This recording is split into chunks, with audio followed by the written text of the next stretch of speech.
नमस्कार साथियों। आज हम पढ़ते हैं सच्चिदानंद हीरानंद वात्स्यायन की कविता कितनी नावों में कितनी बार। आप तो जानते हैं साथियों, कवि अज्ञेय घुमक्कड़ स्वभाव के और अनबूझे सत्य की खोज करने वाले व्यक्ति हैं। वे इस कविता के माध्यम से अपने जीवन के अनुभवों, संघर्षों और सत्य की खोज की यात्रा का वर्णन करते हैं। सुनते हैं कविता कितनी नावों में कितनी बार। कितनी दूरियों से कितनी बार, कितनी डगमग नावों में बैठकर मैं तुम्हारी ओर आया हूँ। ओ मेरी छोटी सी ज्योति, कभी कुहासे में तुम्हें ना देखता भी, पर कुहासे की ही छोटी सी रूपहली झलमल में पहचानता हुआ तुम्हारा ही प्रभामंडल। कितनी बार मैं धीर, आश्वस्त, अक्लांत, ओ मेरे अनबुझे सत्य, कितनी बार।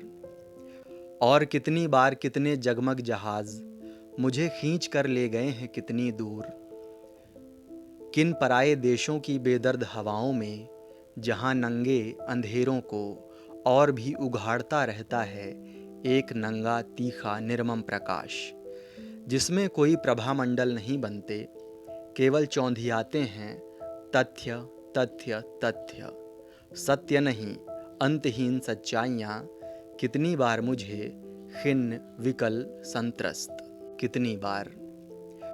कवि अज्ञेय कहते हैं कि उन्होंने परम सत्य और ज्ञान रूपी ज्योति तक पहुंचने के लिए ना जाने कितनी नावों की मदद ली है,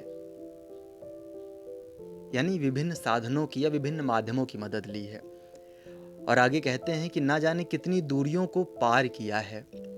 जीवन की यात्रा आसान नहीं रही है।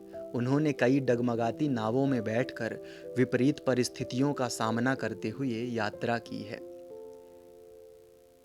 जीवन में हमेशा विचारों की उथल पुथल यानी विचारों के बीच द्वंद्व चलता रहता है। अज्ञान और विवेक के अंधकार में कई बार कवि को अपने मार्ग से भटकने का भी एहसास होता है, लेकिन इसी अंधकार के बीच उन्हें सत्य और ज्ञान की एक छोटी सी किरण, एक छोटी सी ज्योति भी दिखाई देती है। कवि के मार्ग में चाहे कितनी भी बाधाएं क्यों ना आई हों, उन्होंने सत्य की खोज का अपना रास्ता नहीं छोड़ा है। वे बिना थके धैर्य के साथ अपने लक्ष्य की ओर निरंतर बढ़ते रहे हैं। अंततः उनका अज्ञान दूर होता है और उन्हें उस ज्ञान रूपी ज्योति यानी परम सत्य की प्राप्ति होती है, जो मनुष्य के जीवन को सार्थक करती है।